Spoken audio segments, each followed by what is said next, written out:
When I was a kid, my dad traveled a lot for work. Back then, his company was growing exponentially, and my father was sent to oversee the opening of new stores all across the country. In 2002, he had a particularly busy year.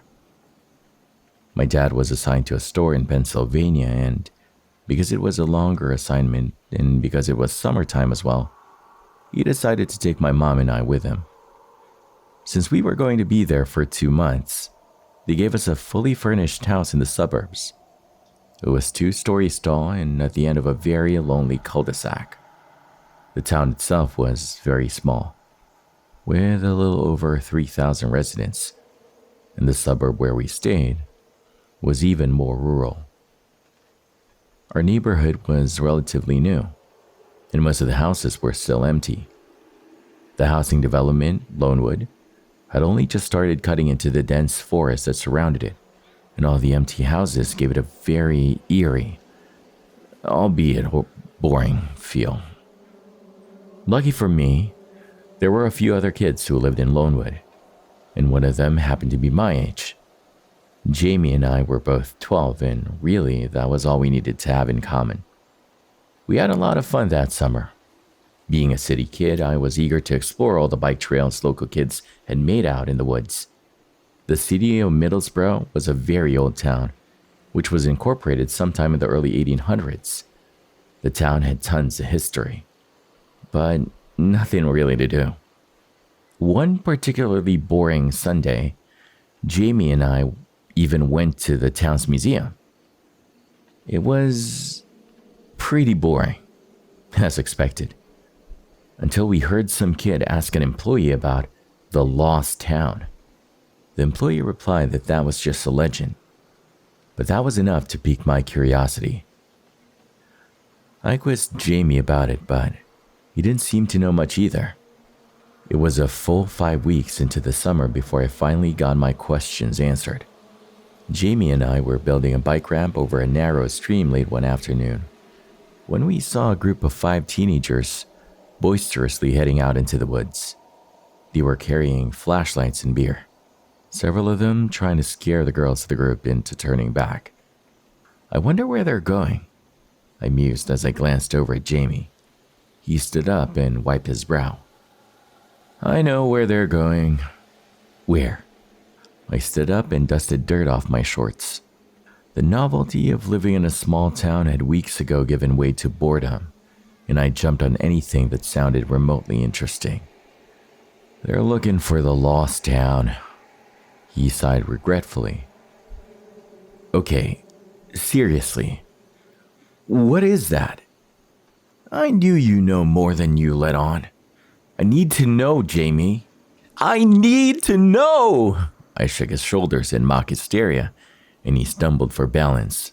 All right, I'll tell you. Geez, Katie. Jamie picked up his bike and started walking down the bike path. I grabbed mine and followed him. The lost town is just a dumb legend. The stories say that Middlesbrough had a sister city nearby, somewhere out in these woods. Then one day, like a century and a half ago, the whole town just disappeared. The people left or died. Nobody knows. Nobody even remembers the name of the town. It's like a rite of passage or something for kids to go looking for it. Jamie, we should know. He stopped and turned to look at me. Some kid went looking for it in the 70s and never came back. They found his body like 10 years later in the middle of nowhere. He got lost out there.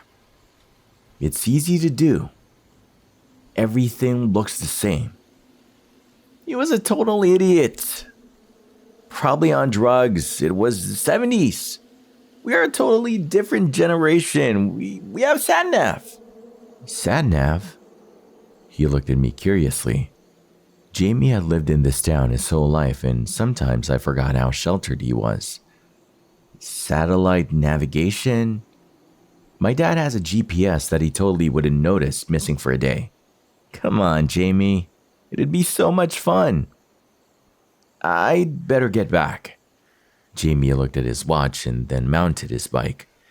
My dad is taking me to a movie tonight. We rode in an uncomfortable silence until an idea struck me as we rolled over the abandoned train tracks. They were old and almost buried by plant growth. Hey, I know you don't want to talk about it, but has anyone ever found anything? No. Well, my friend's older brother said he found some human bones out there once, but nobody believed him. Oh. And where do people look? Well, almost everybody goes to the lake. He pointed to the left of us, where we'd seen the teenagers heading earlier. It's pretty deep back there, but they figured that if there was another town, they would have lived by the lake. So that's where they go. Well, you know what I would do? I would follow the train tracks. I mean, they look pretty old. And I don't know why they would lay them going back into those woods, unless there was something back there. So that's where I'd go. Jamie considered this and then nodded. Yeah, I guess I could buy that. No one follows the tracks that way, though. That's where that kid that disappeared went. I wasn't swayed. I didn't bring up the lost town again until 2 weeks later. It was the weekend before we were moving home, and my parents had a barbecue for the employees of Dad's new store and some of our neighbors. Jamie and I hung out inside the house and played my N64 while we flirted pretty outrageously. There had been an unspoken sort of mutual attraction throughout the summer that no one had had the guts to act on. Since I was moving home in 5 days, there really was nothing left to lose. Although his intentions were probably pure and genuine, I am embarrassed to say that mine were not. I thought that if I could make him want to impress me, he would agree to go looking for the lost town. The legend had thoroughly consumed me. I had been to the local library every morning for the past week, looking for more information on the town, and had found nothing. But legends don't just come from nowhere. I was sure of it. I knew if we didn't leave by 2 p.m., we wouldn't have enough daylight to carry out my plan. I already had a backpack packed with water, a flashlight, a camera, and a can of red spray paint. I figured if we left the tracks, we would need a way to find our way back to them. I thought I was so clever. Nothing in that backpack made a damn bit of difference in the end. I was a fool. I set my controller down and turned to look at Jamie. So, do you want to go out to the woods one last time? I raised my eyebrow at him and smiled. Yeah, he said excitedly, and he jumped up off the couch. Then, embarrassed, he cast his eyes down at the floor. Yeah, if you want to. That's cool. Cool, let's go. I grabbed his hand and ran out the front door, grabbing my strategically placed backpack on the way. Jamie didn't even notice it. He was walking faster than I was. When we had gotten a decent way into the trees, Jamie turned around and looked briefly at my face before casting his eyes to the ground, here up the back of his neck. I have actually, wanted to kiss you all summer. I was stunned to silence, absolutely dumbfounded that Jamie had found the guts to say anything like this. I knew I needed to fill the awkward silence left in its wake, so I did the only thing I could think of. I leaned in and kissed him. It was the awkward first kiss of two 12-year-olds, but it made me feel warm and sent a flight of butterflies swirling into my stomach. So, I actually really did like Jamie. How about that? I let him go, and his face was the same shade of red that I imagined mine was. He quickly changed the subject of how long he'd wanted to ask me out, but that he didn't think I'd liked him back. We walked for a while carrying on this conversation, him oblivious to his surroundings, me subtly leading the way. It took him stumbling over the tracks to break off his monologue and finally noticed the backpack. He looked at me like I'd punched him in the face. "You can't be serious." "Jamie, I know, but look, this is the last time I'm going to see you in a really long time. And I want to remember today. We'll only be out for 2 hours max. We'll be back before they even realize we're gone." Jamie stared at the tracks for a minute and seemed to be considering it all. I held my breath until he finally let out a deep sigh. "Okay." "Oh my God, Jamie, He held up his finger, cutting me off. "But we followed the tracks the entire time, and we turn around after an hour." "Okay." I was so excited that I hugged him. It would be the first and last time I ever did. As we walked, we talked about all sorts of mundane things, stopping only to make sure we were still on the tracks. It felt like we had only been walking for 45 minutes, but when Jamie checked his watch, it had been 3 hours. "That's weird. It hasn't been 3 hours. It says it's 5 o'clock. He trailed off. "I swear, we left just after 2. It can't be 5, dude. Your watch is busted." I gave him a playful shove. Jamie raised his eyebrow at me and smiled. "Even so, we should probably turn around." He wasn't wrong. The sun was setting. The shadows were long, and looking around, I wondered if it really was 5 o'clock. But I wasn't ready to give up just yet. As we had been walking, I noticed something taking shape off of our right. A large mass, maybe a quarter mile away. It was denser than the area around it and seemed to have clean, man-made lines. "Jamie, look!" He turned. "Yeah, I was hoping you hadn't noticed it. It's a long way off, though. We would never find the tracks again." "Yes, we would. Check it out." I triumphantly pulled the spray paint out of my backpack. "It's for the trees." He took the can and shook it, then made an experimental X on a nearby tree. "Okay, but I get to do the spraying." I didn't argue. The closer we got to the mass, the more it took shape. First, we could tell it was a building. Then, we could tell it was a church. By the time we got to the front door, we were looking at a very old and dilapidated chapel. Remembering my camera, I took a picture of the wooden plaque over the door. Whatever had been written on it had long ago worn away. We walked around the church in awe. The building was small, maybe 500 square feet. The windows were surprisingly all intact, but were so caked with dirt and grime that we couldn't see anything inside. "How do we get in?" I asked quietly. "I don't know, but we're going to figure it out.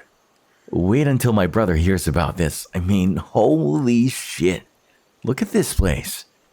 His excitement was contagious. The front door had a pull handle, but try as we might, we couldn't seem to open the door. "Do you think it's locked?" I asked as I watched Jamie struggle with it. "Yeah, maybe. I mean, it must be." There was a door around back, though. The door at the back was a lot more sympathetic and let us in with relative ease. We were standing in a small room with an old wooden desk attached to a wall. There was a small fireplace and old portraits hung up around the tiny office. The people in the pictures were all standing in front of the same maroon background and were looking down at us disapprovingly. Books were scattered everywhere, most in a language that I've never seen before. The floor was covered in dirt and a pair of old shoes were laying haphazardly in one corner. "Whoa," I said in awe. "Yeah, whoa." I looked over at Jamie, who had a huge smile on his face. He was holding up a cross and a piece of paper. "What is it?" I walked over to see. "It's a list of names. There's like 60 people on this list. Maybe a town census? Let me see." I pulled my flashlight out of my backpack and shined it on the parchment. "Deepwood. Do you think that's the name of the town? All these names are crossed out. All except this one." I pointed to a name at the very bottom. "Maybe it was the plague?" "You think it's a list of the dead?" Jamie shrugged. "Makes as much sense as anything else." I walked over to the desk and leaned against it. "Why do you think they left? I mean, look, there's a jacket or something on that chair, and shoes over there. The town pastor or whatever, he just took off and left everything like this." "Or died," said Jamie as he folded the paper and put it into the backpack. "Yeah, died. Either way, it must have been creepy as hell to be alone in here." I stared at one of the portraits for several long seconds. The young woman painted there seemed to be staring down at me with a very accusatory look. It made me incredibly uncomfortable. I was so absorbed in the paintings that I didn't notice the slow creaking from overhead until the ceiling cracked loudly as it started to cave in. I screamed and covered my head. But the next thing I knew, I was lying on my back over the threshold of a door, Jamie on top of me protecting his head. Thanks," I mumbled as I gently pushed Jamie off of me. "Don't mention it." Jamie climbed to his feet and brushed himself off. I glanced behind him at the office, which was now filled floor to ceiling with decaying debris. "Jamie, that was our way out." "That's okay. We can unlock the front door now that we're inside, or break one of the windows." If the back office was unsettling, the chapel was downright disturbing. Even though the grimy windows allowed very little sunlight in, I could make out 8 rows of pews lining a narrow aisle and a tall podium at the front of the chapel. Jamie and I stumbled around the small nave, breaking windows on either side with pieces of wood we had found. The sun was still setting, and I wondered how much of a difference the muted light would make. When I broke the last window on my side, I turned back around to survey the chapel, disappointed that the lighting wasn't much better. The room itself seemed to repel light. The wooden pews were completely rotted. In fact, the wood we had used to break the windows of the church were leg stands from the front row. The narrow aisle in between the rows of pews was littered with leaves and rotting wood.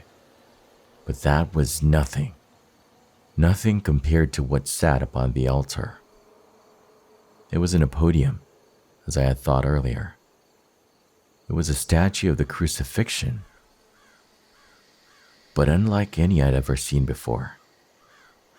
The paint had been worn away on every part of the statue, except the blood of the crucifixion wounds, which stood bright and realistic, and seemed to be oozing before our very eyes. The only other surface left untouched by the decay of time was the face of Jesus. The details of his face were still so incredibly minute and perfect, and he had the same accusing eyes as the portraits in the pastor's office. He seemed to be staring directly at me, and I could tell Jamie felt the same, though he was across the room from me. The statue's stare awarded me an edge of panic, and I suddenly realized that we needed to leave. We weren't wanted here. I had the sudden feeling that we were trespassing in some sort of hallowed ground. We had found the church. We had documents proving we had been here, and now it was time to go. I turned to Jamie to tell him so, and could immediately tell that he didn't share my feelings. He had been born and bred on these legends, and nothing was going to tear him away from our discovery. I watched him walk over to grab the camera out of my bag. He took pictures of everything he deemed interesting, including the crucifixion statue, much to my unease. I gave him several minutes before I said something. "Jamie, I think we need to leave," I said in a low voice. Jamie stopped and looked up, seeming to remember I was there. "Are you kidding? This is what you came for. We have to bring home evidence of all of it. It's going to be dark in half an hour. It's already hard to see in here." "Duh, that's why I'm using a flash. Hey, can you get a picture of me next to this creepy Jesus thing?" I guess," I mumbled as I took the camera from him. I didn't even want to look at it, much less photograph it. But if it would help me get him out of here, I was going to stomach it. Jamie wrapped his arm around it just as I snapped the picture. "Don't touch it!" "Oh, crap, why did you touch it? There's something off about that thing, Jamie. Can we freaking go now?" "Yeah, fine." Jamie walked over and picked up the backpack as I headed toward the front door. I noticed there was no lock on it. I pushed against the door as hard as I could. It didn't budge. My heart sank. There wasn't even a handle or a knob. It was just a solid piece of wood with strange markings on it. Symbols I had never seen before. "Jamie, the door is stuck," I said as I turned around to see him testing a piece of the floor with his foot. "What are you doing?" I asked, hearing the edge of panic in my voice. He was still at the front of the chapel, a foot from the Jesus statue, hopping back and forth from one part of the floor to another. The statue's eyes seemed to be only on him now. "There's something under here. See?" I heard the floorboard creak under his left foot as he put weight on it. "Jamie, don't." "No, it's like under the dirt right here. The floor is hollow." He kneeled down and started digging through the thin layer of dirt. "It's like a trap door or something." And it was indeed a trap door. By the time I had walked the length of the pews, Jamie already had the edges dug halfway out. "Let's just leave it, and your brother and his friends can come back and see what it is. Please. Jamie, I want to go." There was something wrong with this place. Terribly wrong. And the thought of spending one more minute here had me on the precipice of a panic attack. Something I hadn't experienced in over a year. I sat down against the front pew and put my head down. I heard a roaring in my ears and my breathing grew labored. I had to leave here, even without Jamie. I rocked back and forth for a few minutes as I tried to calm myself down. I would climb out a window and run, in any direction. It didn't matter. "There's something here under the church." Jamie's voice sounded a million miles away.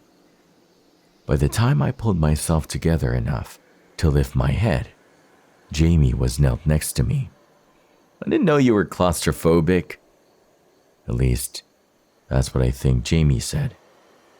I better remember the horror I felt as I stared at the hole in the floor. Jamie had opened the trap door. 2 minutes, Jamie said as he stood up. "We go down, we take a couple pictures of whatever's down there, and we come right back up and leave. Just 2 minutes, Katie. That's all I'm asking." I wanted to say no. I intended to. But I felt myself slowly nodding as Jamie pulled me to my feet. To this day, I don't understand why I agreed. But I suppose that it's better that what happened down there didn't happen to Jamie alone. We're going to come back with the story of a lifetime. What if there is valuable stuff down there or something? Old shit is always worth money. We could be rich. So rich that your family can stay here. You can buy the house you're living in and come to school with me in September. I managed a small smile. Of all the things someone could think to buy with wealth, Jamie's first thought was to keep me here with him. And he was right. There could be anything down there, and almost all old stuff was valuable. I took a deep breath. Okay, 2 minutes, I agreed. As we leaned over the trapdoor and peered down, the first thing we noticed was an intense heat emanating upwards from the hole. The second was the strangely out-of-place spiral staircase leading into the depths below. Jamie rolled the flashlight over to me with his foot, and I picked it up as he pulled his lighter out of his pocket. Ladies first, he smirked at me. I stared at him slack-jawed. No way! You found this door, you go first. Between the black staircase and the heat, I feel like we're descending directly into hell. I am not going first. I crossed my arms and glared at him to reinforce my point. Jamie simply shrugged and stepped onto the staircase. I took several deep breaths as I watched his head disappear into the darkness below. I almost didn't follow him. I was still deciding when he yelled at me to shine the flashlight down the stairs so he could see. I started down the stairs after him. They went down much farther than I thought. And it became warmer and warmer the further down we went. When we finally reached the bottom, I was holding back what threatened to be a massive anxiety attack. We were farther beneath the church than I thought we'd be, and it was hot, muggy, and difficult to breathe. Hoping to get this over with as fast as possible, I swung the flashlight around the chamber, hoping to reveal its hidden treasure. What I saw there, I could never describe, though I have tried many times. The room was entirely empty, save two things. One was a desk in the corner, much like the one in the pastor's office. The second was another statue. This one was roughly 12 feet tall and remains to this day the most terrifying thing I've ever seen. To put it mildly, it was some sort of demon. It towered over us, and as such, I could only see the bottom of its jaw from where I was. It was looking directly ahead of it, at the staircase we had just descended. Its tail was long and swept around the entire room. There wasn't a lot of room to move. It had claws, like any modern depiction of a demon, and as I moved around the chamber to view its profile, I noticed it had horns as well. Neither Jamie nor I spoke as we shuffled around the room, our backs to the wall as far away from the demon as physically possible. I stepped carefully over the tail as I made my way to its back and came around to the other side of the statue. I couldn't take my eyes from it. I couldn't trust it. If the statue upstairs seemed to bleed, what could this one do? As I eyed the talons on the gigantic stone feet, Jamie broke the silence.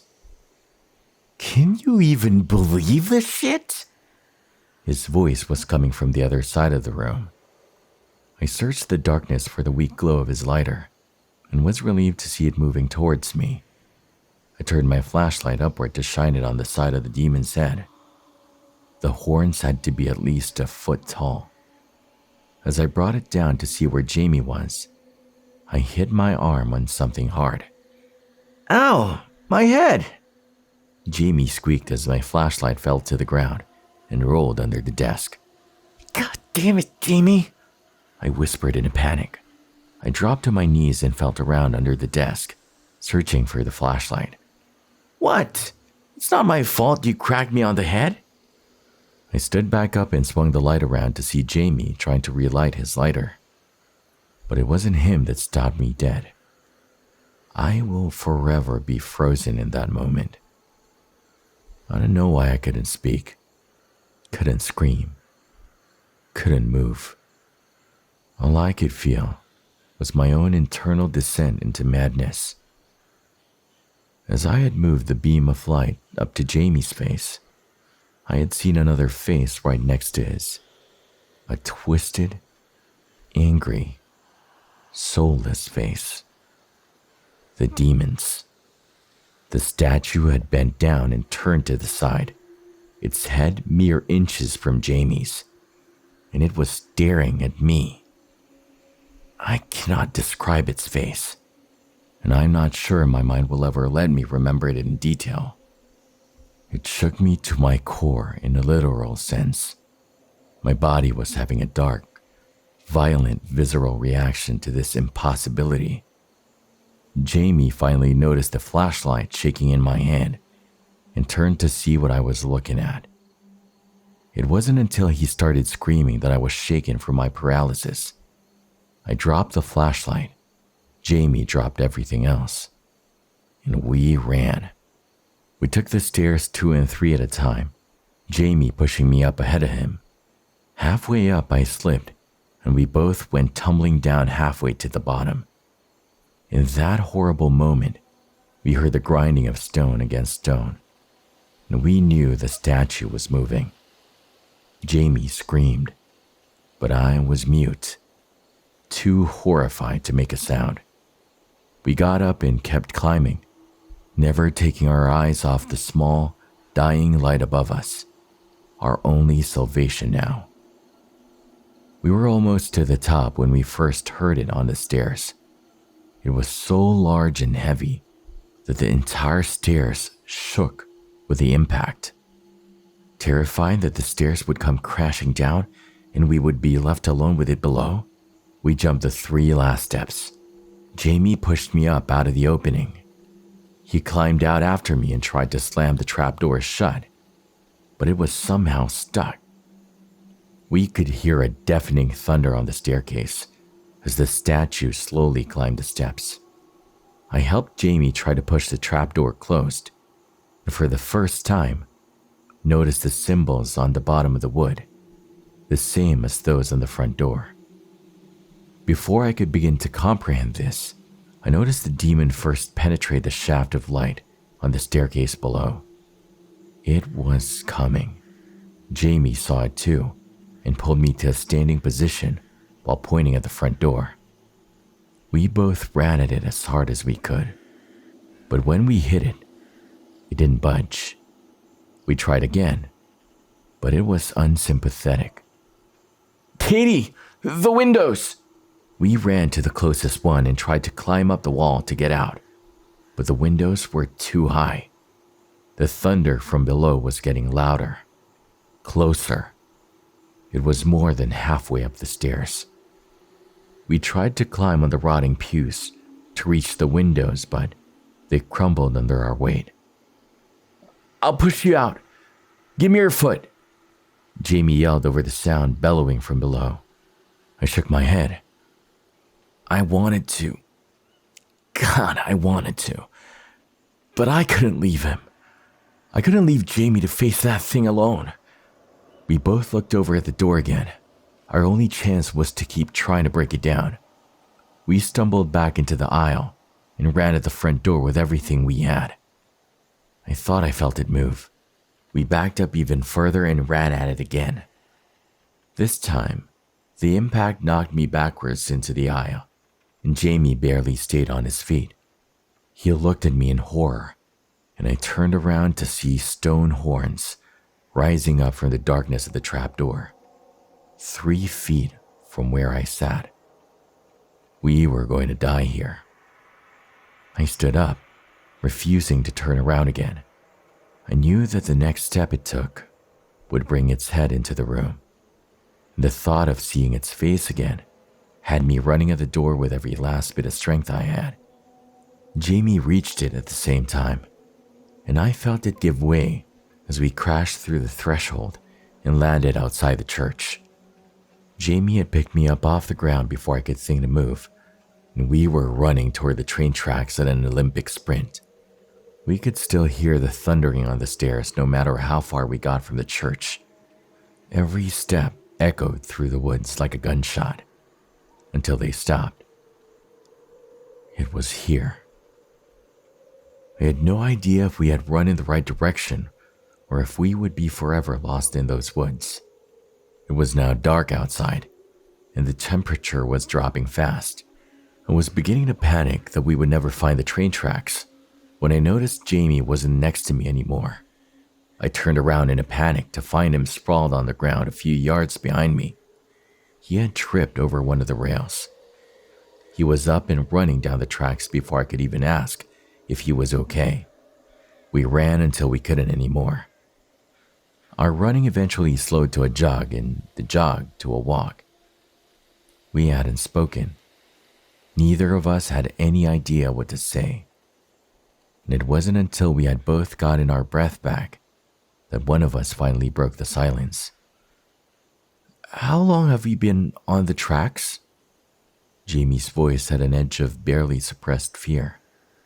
I looked at his wrist and noticed his watch was missing. "It didn't take us this long to find that place. Or did it? Do you think maybe we went the wrong way?" Jamie asked hesitantly. I couldn't afford to think like that. If we had somehow gotten turned around and ran the wrong way down the train tracks, then we were deeper into the woods than ever. "No, we went the right way," I said to convince myself. "That thing," Jamie started. "I thought it was a statue, but maybe it was some crazy undiscovered giant reptile that was, like, hibernating, and we woke it up." So we were going to delude ourselves into thinking that there was a scientific explanation for this. I understood why, but I just couldn't accept it. "Yeah," I said slowly. Did you see the weird writing on the front door? It was on the trapdoor, too. Do you think it was keeping it down there? Because, Jamie, all those doors are open now." "Well, if it's an animal, words mean nothing to it anyway." "Yeah, if," I trailed off, hoping he would challenge my implication. He didn't. I could tell this was something Jamie's mind wouldn't accept, but he hadn't seen its face, not like I had. It was no animal. It was made of stone. It was something sinister and anciently evil, and it had seen me, and seen right down into my soul. It was aware of me, and I was aware of it. And now, it was free. Whatever had been keeping it beneath the church has been awkwardly destroyed by Jamie and me. That thing was free to walk the woods and go God knows where. We walked in silence for another half hour until Jamie suddenly stopped short and started yelling. "Here! We're here!" He booked it down the tracks toward a swarm of flashlights, and I followed close behind him. As soon as Jamie reached his parents, he collapsed, while I ran into my mother's arms and cried like a child. I couldn't hold it together any longer. The police report says we were found at 4 a.m. By our sense of time, about 3 hours after the sun had set. We had spent less than an hour in the chapel, and yet we seemed to have lost 10 hours there. We never told anyone where we had actually been, or that we had found the lost city at Deepwood. We simply said we went for a walk to the lake and got lost in the woods. My family left Middlesbrough the following Monday, 2 days ahead of schedule. My father had another store to open and there was really no reason to wait. Jamie didn't come to say goodbye to me, and after we left Middlesbrough, I never saw him again. I kept a copy of the police report to remember him. Over the following year, Middlesbrough slowly disappeared. At first, I could just feel the memory fading unnaturally from my mind. My parents couldn't remember that we had ever been there, which scared me more than anything else. I taped the police report to the ceiling over my bed so that Jamie would be the first and last thing I thought about every day. Then, the Middlesbrough city website disappeared, as did that of the local paper and the town's 2 public schools. The store my dad helped open in 2002 also disappeared from the company's website. After that, I could never find any mention of Middlesbrough anywhere online ever again. Over the years, I searched public records for Jamie's full name and found nothing. I hired someone to illegally search private records, and he came up empty too. In the end, the only proof that Jamie ever existed at all was the police report with his name on it. And then nothing was left. One day, the paper I had taped to my ceiling for so many years was blank. I remember what it was and what it looked like before, but now it's just an old weathered piece of blank paper. All that remains of Middlesbrough and the people who live there are my memories. And this is why I'm writing this story down and uploading it to the internet. Once it's on the internet, it can never die, right? Or perhaps one day it will just disappear, and you won't remember ever seeing it, and I won't remember ever writing it. And I can only hope that this ended with Middlesbrough. If it has moved on to other towns, who would know? Who would even remember? I wish I had answers, but all I have are questions.